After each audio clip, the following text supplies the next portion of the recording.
You are live. Hey yo, what's good, everybody? It's your boy Manny, and I'm coming to you live from the Manny J Media headquarters here in Worcester, Massachusetts. And I'm with my man Cornelius Shea. I knew I was gonna trip over that name. Me and names, Cornelius Shea. Thank you so much for being here. You're running for Massachusetts' second congressional district, and it's an honor and a pleasure to have you here. I have talked to your opponent, Jim McGovern, actually the other day, and I've known him very well. I've talked to him many a times. This is the first time I've ever seen him with an opponent. Let's start there. Why are you running for Congress, and why against Jim McGovern? Well, I tell you, Manny, that's a great question, and I hope I can match your enthusiasm here. Yeah, I mean, you're already doing great. I love it. I love it. You got a big smile and a big voice, so let's go. Well, first of all, the way how the country's going right now, I can't see anyone running unopposed. And of course, Mr. McGovern happens to be in my district. As you know, 5 out of the 9 congressional races in Massachusetts have no opponent. And, I think that you need to have competition. I think competition is good. Give the voters a choice. It's healthy for democracy. I agree with that, actually. I think that having people go unopposed can be dangerous, and that it gives you kind of like an absolute power feeling, and that's not a great feeling, right? We want to make sure we're always bringing new people and new ideas into politics. I agree, and I'll tell you one thing. I heard some of the show the other day, and about how I listened to it, trying to get some information. That's Prepare the yourself. that's Smart. the Marine. Smart guy. Yeah. That's the Marine in me. Right. They used to say the 7 P's in the Marine Corps: proper prior planning prevents piss poor performance. Okay, John, write that down. the 7 P's. So I know my opponent really would like to consider me as a conservative MAGA Republican, and I heard that in there. And yeah. By the way, I forgot to introduce you as you are an independent candidate. You're not Republican. I am. You're not Democrat. You are actually independent. And I actually was raised, if you looked at my website, by my father, Tom Shea, out in Springfield, who worked for John Kennedy, and he was Ted Kennedy's campaign manager for years. Oh, wow, okay. And worked for Eddie Bolin and worked for Richie Neal. So I was raised to be a John F. Kennedy Democrat. Yeah. And John F. Kennedy, as you know, had a major tax cut. He had a call to service. He said in his inaugural address, ask what you can do for your country. Right. Now, I believe the Democratic Party got hijacked and taken over by the progressives, which Mr. McGovern is a proud member of. And they hate tax cuts, and they want to know what the government can do for you from cradle to grave. So it's kind of like an opposite. And I know that the Democratic Party right now has some issues. And you know how I know that? Because the Teamsters would not endorse the presidential ticket for the Democrats. I think that's the first time ever. The Democrats got to get back to their roots, which is to take care of the working man. Yeah. And woman. Let's talk more about the working man, because you have a very expansive resume. But before we get to that, I just learned today you actually grew up in Worcester in Lakeside Apartments. That's correct. A little bit different when you grew up there, but let's talk about your early childhood, growing up with a single mom, by the way, out of Lakeside Apartments here in Worcester. Yeah, and I'll tell you that there's a lot involved in that. First of all, Lakeside Ave, my parents got divorced when I was real young, at 5 years old, so I did grow up with a single mom in Lakeside Ave. We tried to get in the Great Brook Valley, where you're from, but they were all filled up. So we got in Lakeside, and I'm kind of glad because the Columbus Park area is a very good area to grow up in. And I mean, we had plenty of activities. There was sports. You could go in the front yard and play baseball, go in the backyard, play football. You could go swimming up at Coast Pond and fishing up in Coast Pond. And of course, you got the occasional character building punch in the nose. Yeah. I've been in my share of them. But a lot of my friends, they became Marines, and it was great training for the Marine Corps. Because as you know, the projects were originally for veterans' families from World War II and Korea. That's why those projects were built. Right. So it was mostly all single parent families growing up there. So military families. Families, people that got out of the military, right, that served in. So it was a ton of kids there. It was a great place to And grow I'm up. sure all those kids admired, their loved ones that were in the military. So I know as a kid you kind of reenact the people that you admire in your life. So I can imagine that was a very good thing to prep you for the military. Oh, it was a great place to grow up, and you know what? It was almost like the recruiter would come along, like the recruiters have quotas, which by the way they're not meeting now. The recruiters are having a real hard time meeting their quotas right now, but that's something that we can That's a get into whole nother later. story. Yeah, Yeah, but the recruiter back in the day, he would come along and he'd be like, "I need two," the Marine recruiter, and there'd be two guys hopping in the car. The next thing you know, a week later, they're down at Paris Island, and that's how it would be. Like everybody, I need two, I need that two. easy back then. Just go into a project, Yeah, fuck them and out, yeah, picking send them them up. off to war. And when I was a kid, they used to have this place up at Fort Devens where a bus would come and pick us up from Lakeside Ave, and they would pick up a group from Great Brick Valley, and they'd take us to Fort Devens, and we'd have summer camp for a week. We'd live in military barracks, we'd eat in the military mess hall, and they would do like drills with us, like we were in the when I was like 10, 11, 12 years old. The way you're telling me this sounds like you really, really enjoyed that. Like it was Yeah, so joyous. it was good, and I tell you, I mean, Paris Island. I'm not going to lie to you, it was tough during the summer when when I did go in the Marines because it was hot, and Right. It's and almost like a bait and switch. They come with yeah, that summer camp and Fort well, Devens, and then they bring you down to Paris yeah, yeah, Island, and it's hell. and then I went to officer candidate school, so I went to the only two boot camps you could have in the Marines, Yeah. but it was great preparation because I was able to do that, pretty well. Right. So you ended up in the Marines, I did. and then, well, before you went to the Marines, you went to St. John's High School in Shrewsbury. Yeah, and I went there on a financial scholarship, which was because I wouldn't have been So able you to lived go. in Worcester at that time. Yeah, So yeah, and you were able to go to St. John's I on was able to go scholarship. to, Wow. and I was the only kid from the project Yeah. that How'd was that at work St. for you? Well, I'll tell you, with the name Cornelius, ironically, it's the only place that I've ever been to that actually they made fun of my name, Wow. and it was cornflakes, corn I cob, could imagine that would be cornbread, so corn, easy. all, Low-hanging fruit, right? all this, and some things I can't repeat on the air here. Okay. Yeah, I don't want to get in trouble with the FCC. Yeah. But yeah, that's the only place, and so that's why I proudly put my name on all my campaign posters because I feel as though I earned it.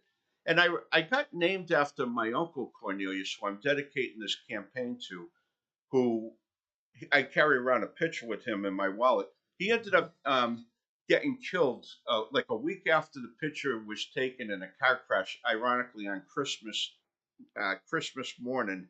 And my father was a fireman at the time, and my father pulled up on the car, recognized the car, and so what he did is he named me Cornelius after him. So I am dedicating this campaign to him. Wow. He died at 21 years old. So That's that's. Thank you for sharing that. That's an amazing. yeah, well, you know what? anecdote It's an there. honor for me to be able to do this. I'm humbled running for Congress. I see my name.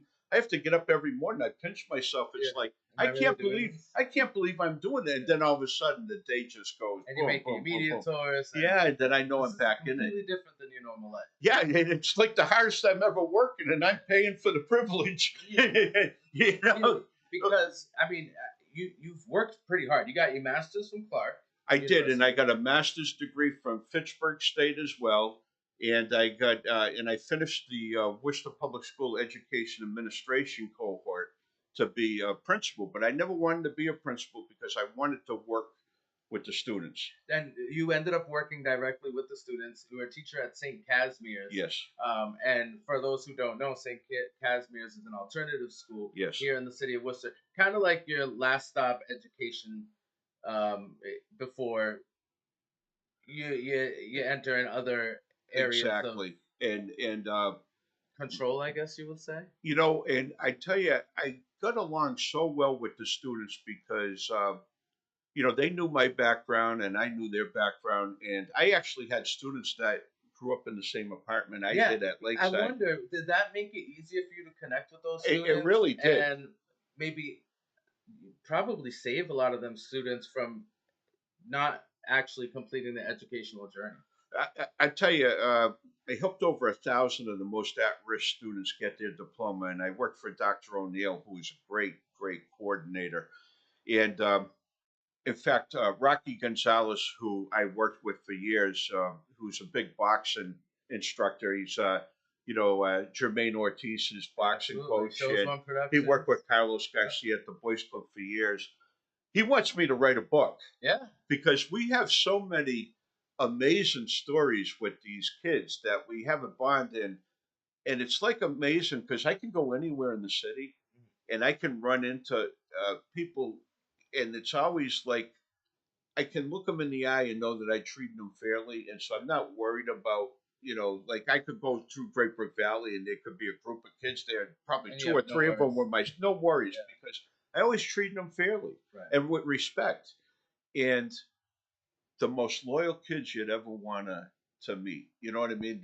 They really we had like a team, a real good bond, and it's hard to explain, but it was very probably the most rewarding job and thing I've ever done is putting a light on someone and giving them opportunity that they didn't think they had, and that to me is worth more than anything. Yeah. Well, let's talk about that for a minute because one of the things that we focus on here at Manage Media is the Black and Brown community and some of the marginalization, oppression that has. I mean, it's systemic, and anybody who denies that, I mean, you're not paying attention. Can we agree on that? Yes, yes. So if you're coming into a role of representing the entire district of the second congressional district, obviously that includes these marginalized demographics. How do you plan on best representing and uplifting more and maybe even kind of opening the doorway to having liberty and true liberty and justice for all? Okay, great question, Manny. I can see why you do this. You're a natural at it. Thank you. Um, You make me blush. years ago, and this is personal to me. Ray Mariano, who grew up in in Yeah. Great Brook Valley, he came up with a program called Up and Out, and this is personal to me, okay, because I actually lived this. And in that Up and Out program, it was like say you're living in Great Brook Valley or you're living in Lakeside Ave, okay, Yeah. and you're in there and you're paying your rent, Yep. and all of a sudden you get a job and you're Yep. starting to make money and whatnot. Well, my mother went and worked for Dunkin' Donuts, and she was busting her rear end working 50 hours a week so she could get us out of the project. Yeah. Okay, she got ratted out, snitched on, or someone. There's some lot of jealousy that goes on there, and so There's a lot of oversight that goes on there. what did the housing authority I know do? because I live What did the housing authority do? They took all the money she was making from Dunkin' Donuts and putting it on her rent.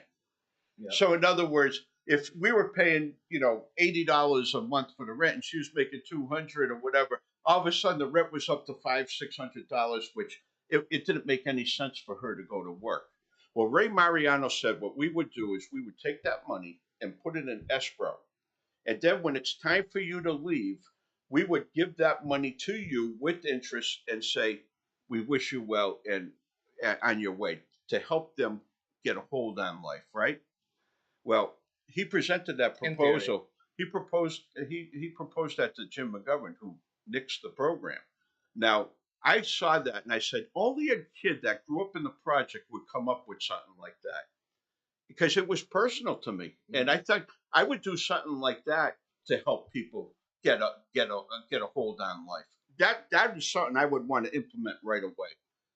Take his idea, and it's not my idea; it's Ray Mariano's idea. Well, it's It, also very personal to me, and we're not going to go too much into this, but it's very personal to me because my mom, Wanda Alvarado Eaton, has spent a lot of time in housing, working with programs. She was a single mom who raised me in Great Brook she Valley, did a good job. and thank you very much, and actually had a direct hand in creating the Step Up program. So I'm very, very familiar, and Ray Mariano actually stole that idea.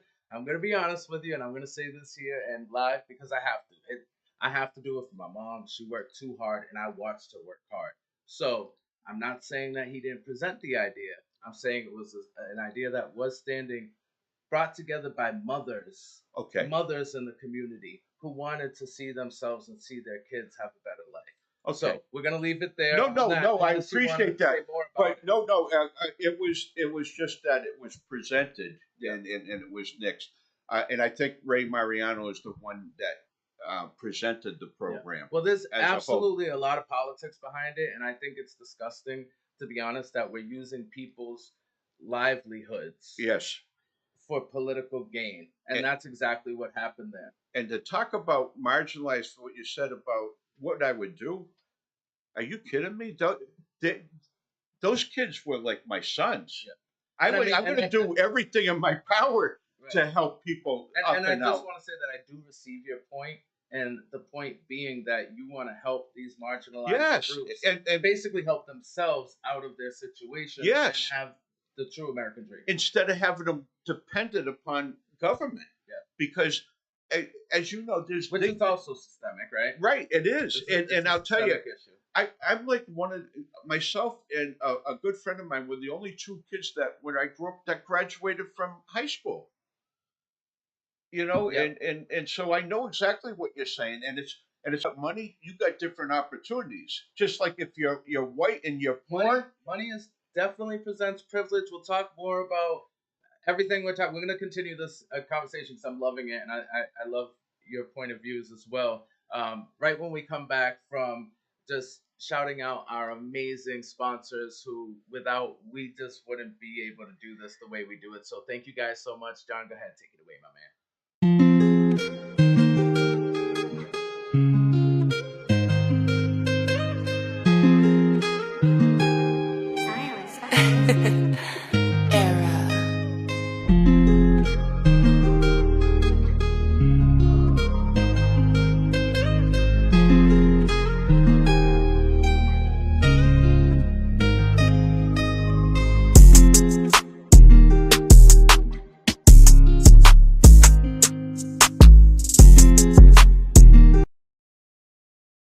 And that's on both sides. And welcome back, everybody, to Interviews with Cornelius Shea. Are we on yet? Yeah. Okay. I didn't know if I started too early. With my man, Cornelius Shea, running for Massachusetts 2nd Congressional District. Cornelius, thank you so much for coming, my man. I'm having so much fun talking to you. I love your anecdotes. You got great stories. So we're going to get back into what we were talking about right before the break, which was the marginalized communities, not just here in Worcester, but in the whole district that you'll be representing.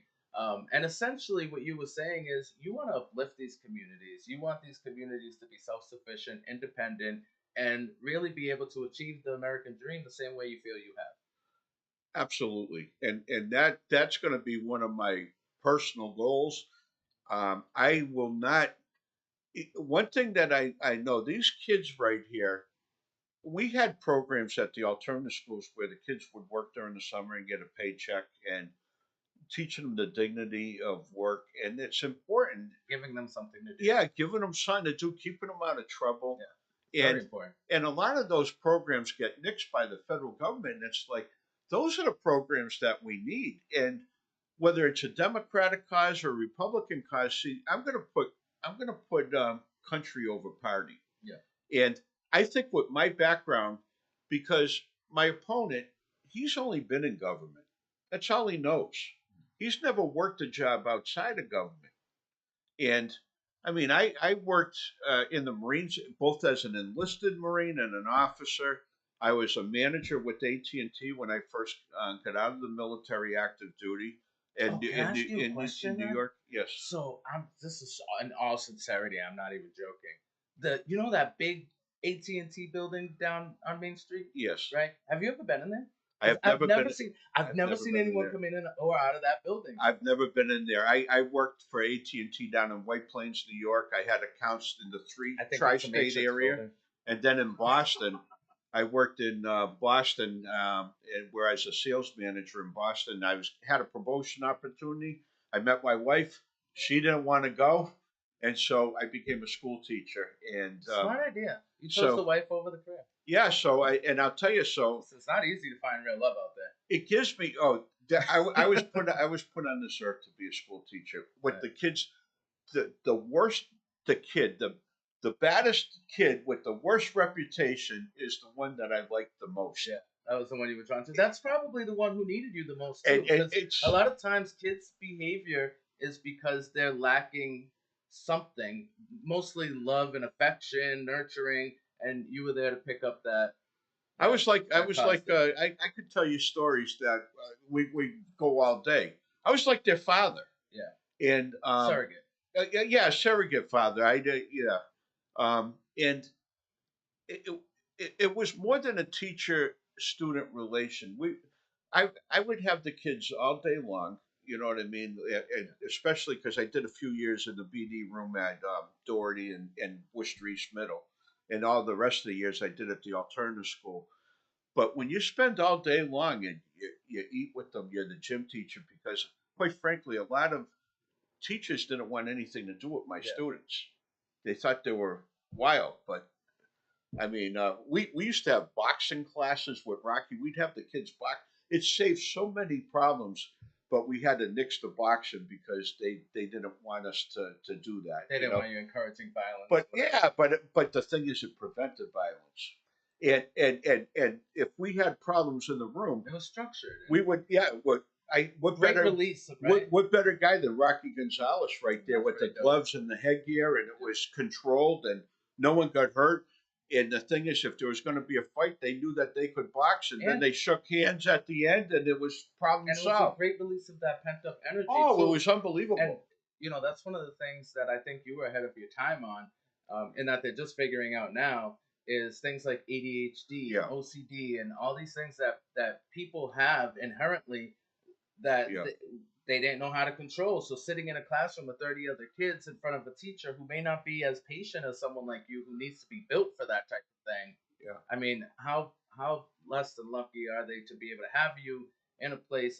I wish there was more of you in the regular schools I before they got to understood that. alternative school. You Yeah, know, and you know what? That's a great point, Manny, because as you know, the alternative school was mostly Hispanic, and there's a lot of African Americans in how there did as that make well. you feel to It, see that it didn't such a make me. disparate Yeah, disparity? I don't know the word I'm it trying to say. wasn't right. And I'll tell you, when I was a kid growing up, it wasn't uncommon to go and get a punch in the mouth and get in a fist fight out in the If you're schoolyard. running, right? If you're running your mouth, We you don't would be catch. out there and you're running around. There was no ADHD back then. Yeah, There was no drugging the kids with Ritalin or Adderall. We used to go out in the schoolyard and run it off. right. And then you go into the Well, they took away classroom. recess. Yeah, For the yeah. most, especially like when you go to middle school and high school, there's no such thing as recess, which I think is a crime. You got a nation. You got a nation of drug kids, and you know what? It really broke my heart because you have a lot of like, especially the Hispanic kids, bariquas. You know what I mean? Like, Because yeah, yeah. I hear you, okay. Here's the thing. They're in a classroom, and some of them they might be learning English, or their English is not too good, and they feel that they're sensitive to that a little bit.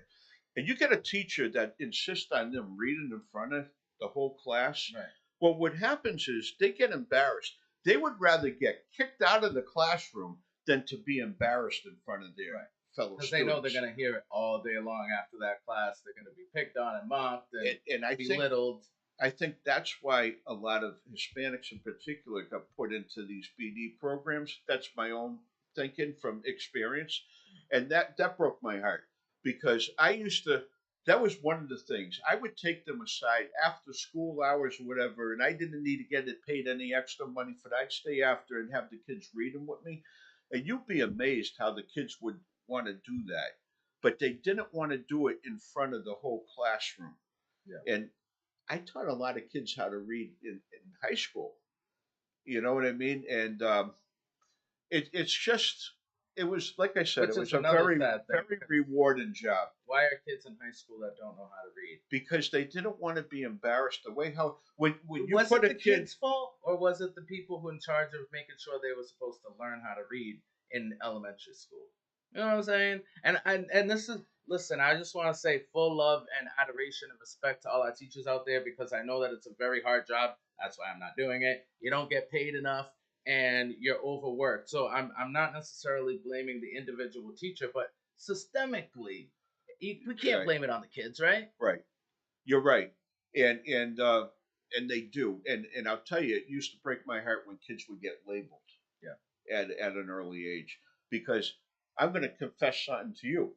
I basically got kicked out of the fifth grade at Columbus Park. Really? My You're a little rebel, huh? No, I wasn't. Cornelius the That's rebel. the thing. I wasn't.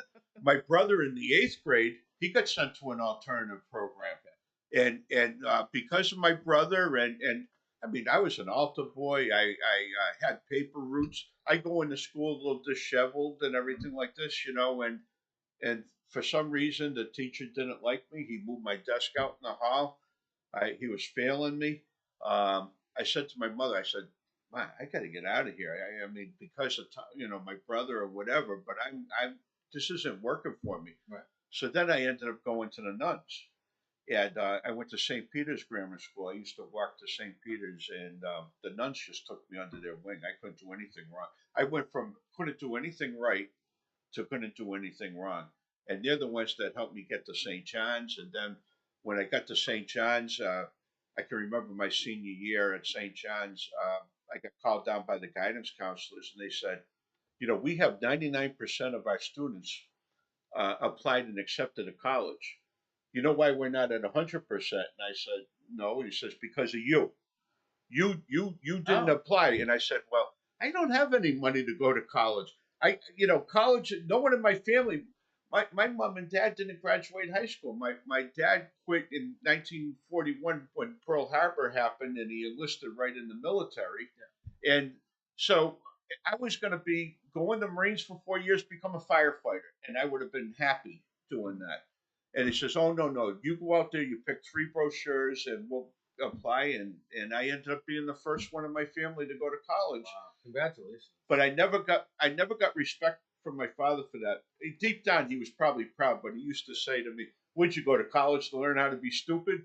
You know what I mean? He used to hit me with that all the time, because he was like, "Show me a brain, I'll show you a nut." You know what I mean? Yeah. He wasn't too impressed with education. He believed more in street smarts, and He sounds like a smart guy. He's a guy after my own heart. I mess with him. He had a lot of character. He's a great guy. He had a lot of character. That's awesome. I mean, so wow, really? Well, I wanted to ask you, do you feel like your experience with your students, particularly the empathy that you built while there, is really going to help you in your congressional endeavors? More so than a guy that's never did another job besides work in Congress, because I was actually where the rubber meets the road. I know what their needs. I can remember when I was doing the cohort, like about 15 years ago, I actually suggested to the food director who was there, that said, "Why don't we give free lunch to everybody?" And I actually said That's that a great idea. I would never, and they kind of laughed at that. But I said, all the paperwork and the stigma attached to it, just let everyone go. I mean, the people, people that are paying for the lunches, you're going to get your money either way, away. And plus, it would save money. Cornelius, And they ended up doing progressive to me. I just want to say, no, but but I mean, free lunch is a radically progressive idea. Yeah, well, you know what? I'm for that. Like I said, I am an independent. I'm going to be wanting to take care of kids that need it. I would have loved to have had free lunch when I was a kid. I thought my mother invented skim milk, because and you growing up in the project, you know what I'm saying. I know exactly where you're going. If there was this much whole milk right here, she'd pour a couple of cups of water in there to get us through breakfast. Yeah, she never got credit for it. And I actually skim milk. I actually had wish sandwiches. Yeah. We'd have 2 pieces of bread, a little mayo on there, and you wish you had some meat. I'm serious. I never knew that was what they called them. I'm serious. Sandwiches. I love that. But you know what? I made up for it now. Now I made up for it. You get plenty of. Yeah, I got plenty. I could be a bear and hibernate for 3 months and be fine. I'm with you, buddy. No, yeah. Listen, I also wanted to say, what did I want to say? Oh my God, I lost my train of thought. He was talking about the food and. Oh, progressive stuff. Thank you, John. Guns, right? So one of the questions that I asked Jim was, people feel like Democrat progressives are trying to take away their gun rights, right? Yeah, But as an educator, where do you stand on that? Because you know yeah, our country with school shootings. I yeah, didn't want to really say yeah. that, but with school shootings is a problem, right? It is a problem. So how are we going to control that? Well, I'll tell you, I have on my webpage that I said, first of all, what happens is the Democrats, they can pass all the strict gun control rules that they want, but criminals aren't going to be lining up at the police station turning their guns in. Okay. Now, here's the thing, you got to reduce the need for guns. Okay. Now, what do I mean by I that? don't know. I was going to Okay. ask you, what do you mean by that? When you have the progressive Democrats out there wanting to defund the police, right? That was their big thing. Of course, now they're denying that because it's an election. It's an election time, and to get elected, they got to go more to the center, and everyone knows that. I mean, that's been going on for years. But how can you go from saying that we're going to defund the police, and plus we want to give all kinds of gun restrictions? Now, if you had a shored up police and people felt safer, then maybe they wouldn't be out buying guns and whatnot. Now, in the Marine Corps, we trained with weapons. I fired every weapon there is. Now, when I first started in the Marine Corps, we trained with the M16A1, which was a DAR 15 model. It had an automatic sear on that. That was a true assault weapon. You pull the trigger, and it just goes like a mini machine gun. Do you All think the rounds, civilians should have hands on yeah, well, all the rounds go right. Now, what happened was they found out that the weapon climbed up, and they were wasting a lot of ammo, and you could tell from the traces that a lot of ammo was being wasted because you had to force the gun down. Then they went to the M16A2. The A2 had 3 round burst. So you can pull the trigger, you put it on semi-automatic, and then you get 3 round burst. They did away with that. And then what they did is the AR-15s right now aren't a true assault weapon because it's a single pull, single shot. Okay? Now, the AR-15s from 30 years ago were true assault rifles because it was automatic. You pull the trigger, that magazine empties. So then, how is it an AR? How is it classified as AR? Well, because it goes back to automatic. that's what I'm trying to say. It goes back to the original model. But the modification now in the civilian world, those are already illegal. The only way that it can become an assault rifle is if someone buys an AR-15 and illegally attaches an automatic sear to it to make it an automatic weapon. Okay. Okay, that's already against. There's already a law for that, and that's what a lot of gang members do. Well, I mean, not just gang members. No, let's be real. You have white gang members too. No, I'm not talking about race. I'm talking about you have kids from. I mean, it's not gang members shooting up schools. Is what I'm trying to say. No, it's not. It's people would have some serious mental issues. Right. And I saw a show. Do you think that's more of the root of the problem? Is maybe we should be addressing more mental health in our country and absolutely making it like an absolute right of access. Yeah, and and now you know that there's cities in this country, without mentioning the cities, that have the strictest gun control rules, but they have the highest rate of murders. That's a fact. Okay. Now, I saw an Archie Bunker All in the Family episode from years ago, and Gloria said like, well, look at all these deaths from gunfire and guns, and Archie came out and said, well, would you rather them pushed out windows? You know what I mean? In other words, if a human being has a heart to kill, he's going to find a way to kill. So I think a lot of it is psychological issues. I do think, however, that with guns, right? It's just like the Marine Corps. No one fires weapons more than the Marines. We fired weapons all the time, and we had weapons all the time. Now, if you go out there, but we had training in it, and I think once a year, first of all, you got to get a license for your weapon. Secondly, you need to have a safety training once a year for that, and you have to do qualification firing. I mean, I think millions of Americans do that. I think the people There's who a are lot that using the don't, though. guns to break laws, they're already with a mindset of breaking laws, so they don't care about the additional laws they're breaking as far as Exactly. modifying guns or anything like Exactly. that. So at the end of the day, it seems to me that it boils down to two basic problems, which is the gun Right. and the mental health. I, So I what are you agree. going to do? Because in Congress, that's one of the biggest things we're talking about for the past like 20 years now Right. is gun control. What are your ideas for gun control? Well, as I said, I think the big thing is when you have a gun, you need to have a license for it. There's states that you don't need a license for guns. Um, you have to do a safety training once a year in that because Every year. every year, When you own a gun, you just wanna like the make sure. Marines, Okay. and no one's more proficient with rifles and pistols and guns and everything than the Marine Corps.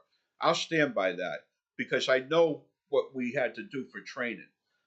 The worst thing that you can do is have someone just go in and buy a gun that has it's not licensed and he has no training in how to handle that gun. So that's why you have a lot of these homeowners that may end up shooting themselves or Shooting a you know neighbor. because they're not familiar with it. You gotta be familiar. You gotta be comfortable with it. You know what I mean? You gotta know the safety, when to take the safety off. It's load. With the pistol, you take the magazine out, but there's still a round in the chamber.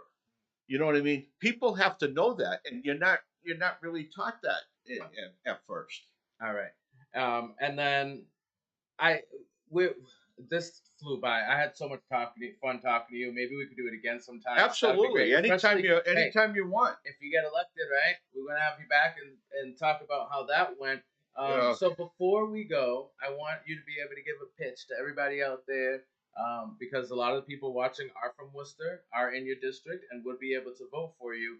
Why they should change their minds after all these years of voting for Jim McGovern and now vote for you, Cornelius Shea.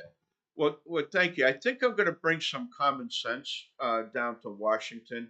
I think right now that you have partisan politicians on both sides, on the extreme right and the extreme left. What I'm going to do is I'm going to be in the middle, and I'm going to take the good from this side and the good from this side, and try to do what's right for the country. That's my only intent. I need this like a hole in the head, So tell me real but I quick. feel required to do it. I'm sorry. Name one of your biggest goods from each side. The biggest what? Biggest good. Your biggest positive thing that you want to take from Republican side, from Democrat side, bring it to the middle, and Okay, hey, that's a great question.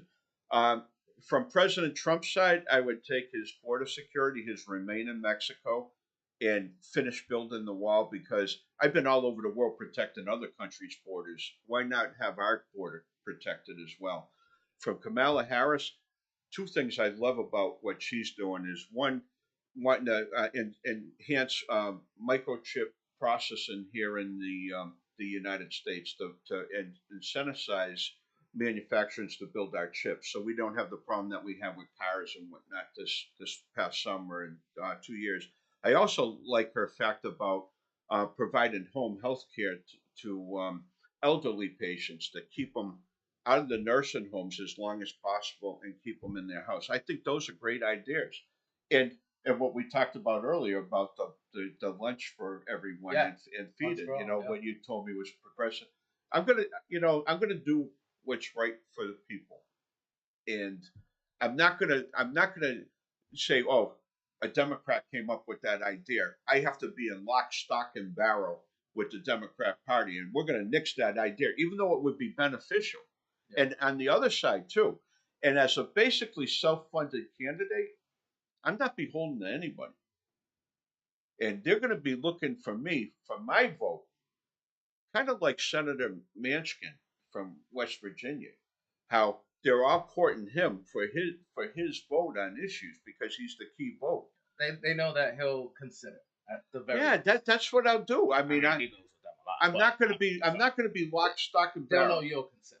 Yeah, and you know what? It bothers me when my opponent in just about every station except this one, by the way, um, they try to label me as a MAGA Republican because they know if they can do that, I'm easily defeated. But they have a hard time when I'm a John F. Kennedy I know we gotta Democrat go, but why do you think that is? Why do you because think you'd be easily defeated if you're labeled as a MAGA Republican? because in this state, a lot of people think that Donald Trump is very abrasive. He Um, is. yeah, and he does things, and they think he belittles people and whatnot. And He does. I do think he has some good ideas. And as they say in the Sopranos, even a broken clock is right twice a day. He does he does have some things that are positive, and I think he was spot on with the border. And you know what bothers me? The progressives. They fought him every step of that wall, every inch of that wall. And when it didn't get built, what did they do? They criticized him for not building it that they fought him on. I mean, but they also did try to propose a plan for immigration, right? And Yeah. it was turned down. Yeah, I'm familiar with that. Why do you think that is? Yeah, you know what? That's such a great conversation. Yeah, but you know something. That's a joke, though. That plan, 5,000 a day. First of all, if you're going to limit it to 5,000 a day, why not limit it to none and have people do it the right way? And secondly, President Biden created this problem by executive order, and he could have fixed it by executive order by putting Remain in Mexico back in place. Because as you know, when you apply for asylum from a country, you're not supposed to come right up to the United States and do that and get like 4 years down the road, you have a court appearance. What you're supposed to do is you're supposed to go to your neighboring country. And so a lot of these problems would have been held down in Mexico and did it the right way. So the fact that he came up with that plan, it was a way to kind of be like a gotcha. Look at this. And this is what I'm saying. That plan, anyone that really looks at that and says, you know what, he doesn't need that plan. Just the way how he created this by executive order, he could fix it by executive order. And that's just being honest. Okay. And I know that they're going to blame Trump, and Trump said, but this is what I'm saying. I can look at things logically and do what's right for America. That was like a gotcha. It's like, we know we screwed up on the border for the last 3.5 years. So what we're going to do is we're going to come up with this at the last minute. It's an election. And just like right now, the gas prices, look how coming down they are. If you go back 2 years ago, right, before the last election in 2022, the same exact thing happened with the gas prices. They came right down because President Biden, he emptied out our oil reserves. And he artificially drove the price of gasoline down right in time for the election. And then he comes out and says, we're going to forgive everyone's student loans. And then it proved that the student loans, they couldn't be completed. And then what happens is, like a month after that, the gasoline prices went right back up. I mean, like what's going to happen this time. I'm not that impressed on how low the gasoline prices go down. Because I remember when it was like $1.19 for gas. So until we get down there, I'm not too 96 cents for you. Yeah. I'm just saying. Well, wait until you see in January. I will say this. It's been an absolute pleasure having you. Before we go, let everybody know how they can support you, where they can find you. Well, I'll tell you, I can never raise enough money to compete against Mr. McGovern. Yeah, when you're an entrenched politician, and by the way, he said, I wanted term limits, 6 2-year terms in Congress and 2 6-year terms in the Senate for 12 and 12. And his team came back and said, we already have term limits. They're called elections every 2 years. I found that very disingenuous. Very disingenuous because why? He can get all the money he wants. I'm self-funded, and they did some massive gerrymandering.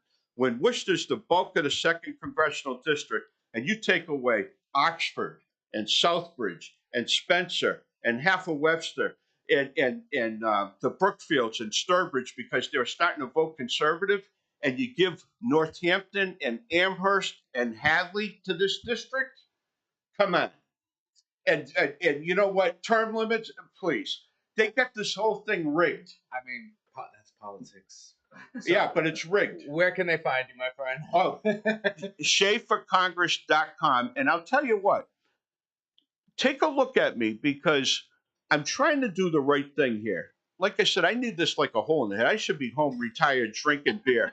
My pension's worth Hibernating, right? my pension's worth 30% less in the last almost 4 years. People, the economy is terrible. Yeah, all the money you're spending. If you like the way how things are going, vote for Jim McGovern because you're going to get a lot more of the same. But if you think things can be better, please take a look at me and give me a chance. I'm not going down there for fame or glory. I'm going down there to do the right thing. Cornelius, Shea, thank you so much for coming and hanging out with me today. I appreciate the conversation. It was so much fun. It's a pleasure. And thank you for inviting me. Absolutely. I hope we can do this again sometime. Anytime. I'll do it. We got it on camera. He said anytime. You want to do it in new show? Right. We can I'll do another one right now. Talking about politics. I'll do another one right now. Get our real feelings out. But until then, this is your boy Manny and Cornelius Shea. This is Manny J Media Interviews, community delivered. As always, we'll see you real soon. Peace.